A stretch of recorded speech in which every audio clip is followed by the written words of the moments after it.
అండి, welcome back to ST cooking channel. ఈ రోజు మనం బాయిల్డ్ ఎగ్ బెండకాయ పులుసు ఎలా చేసుకోవాలో చూద్దాము. దీనికి కావాల్సిన ప్రాసెస్ చూద్దాం.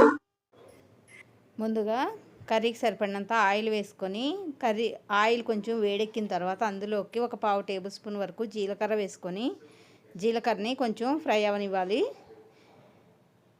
ఇలా జీలకర్ర కొంచెం ఫ్రై అయిన తర్వాత ఇప్పుడు ఇందులోకి సన్నగా చీలికల్లా చేసుకొని పచ్చిమిర్చిని యాడ్ చేసుకున్నాను. ఈ పచ్చిమిర్చిని కొంచెం ఫ్రై చేసుకొని ఇందులోకి ఒక పెద్ద ఆనియన్ కట్ చేసుకొని వేసుకోవాలి.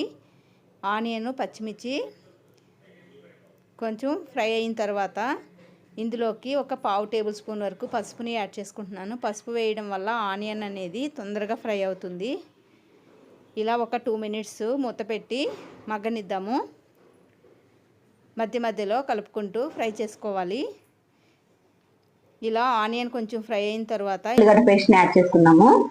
ఈ అల్లం వెల్లిగడ్డ అనేది పచ్చివాసన పోయేంత వరకు మనం ఫ్రై చేసుకోవాలి.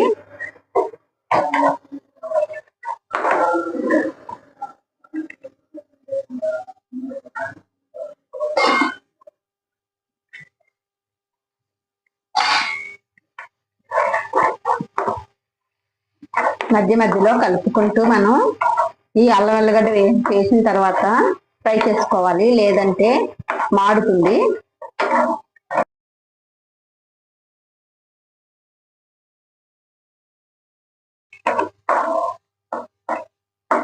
ఇలా ఆనియన్ మంచిగా మగ్గిన తర్వాత ఇందులోకి మనం కట్ చేసుకున్న బెండకాయ ముక్కలను యాడ్ చేసుకుందాము. ఈ మొత్తాన్ని ఒకసారి కలుపుకొని ఆయిల్లోనే మగ్గనివ్వాలి.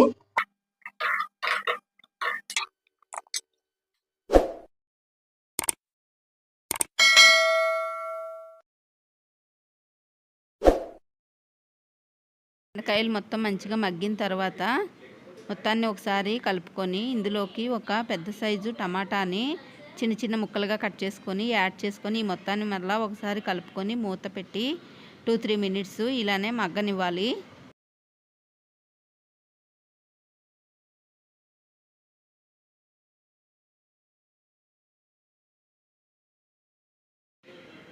ఇలా కొంచెం టమాటాలు మగ్గిన తర్వాత ఇందులోకి రుచికి సరిపడినంత సాల్ట్ని యాడ్ చేసుకోవాలి.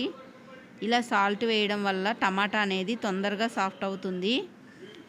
ఈ మొత్తాన్ని ఒకసారి మంచిగా కలుపుకొని మూత పెట్టి మధ్య మధ్యలో కలుపుకుంటూ టమాటా అంతా కూడా మంచిగా సాఫ్ట్ అయ్యేంత వరకు మనం కుక్ చేసుకోవాలి.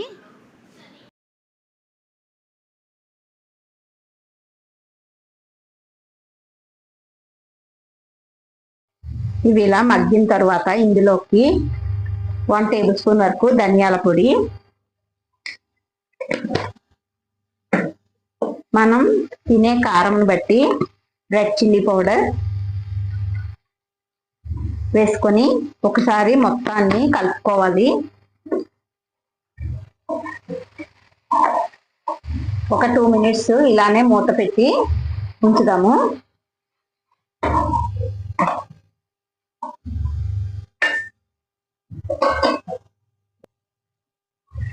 ఇది ఇలా కొంచెం మగ్గిన తర్వాత ఇందులోకి కొంచెం చింతపండు పులుకుని వేసుకుంటున్నాను. నేను చిన్న నిమ్మపండు సైజ్ అంతా చింతపండుని యాడ్ చేసుకున్నాను.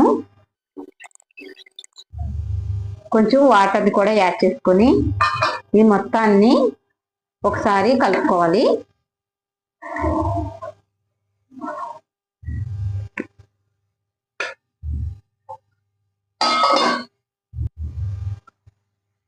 ఇది ఇలా ఉడికేటప్పుడు ఇందులోకి బాయిల్ చేసుకున్న ఎగ్స్ ని యాడ్ చేసుకుంటున్నాను.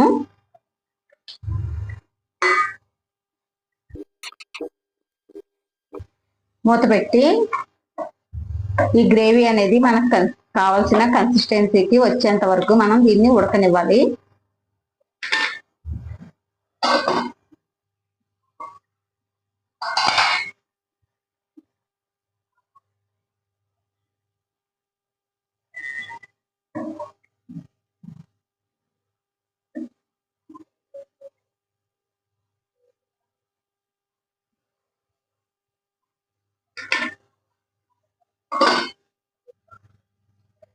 ఇది ఇలా మంచిగా దగ్గరగా అయిన తర్వాత ఇందులోకి కొంచెం కొత్తిమీరని యాడ్ చేసుకున్నాము. ఈ మొత్తాన్ని ఒకసారి కలుపుకొని ఒక 5 మినిట్స్ వదిలేసి సర్వ్ చేసుకోవచ్చు.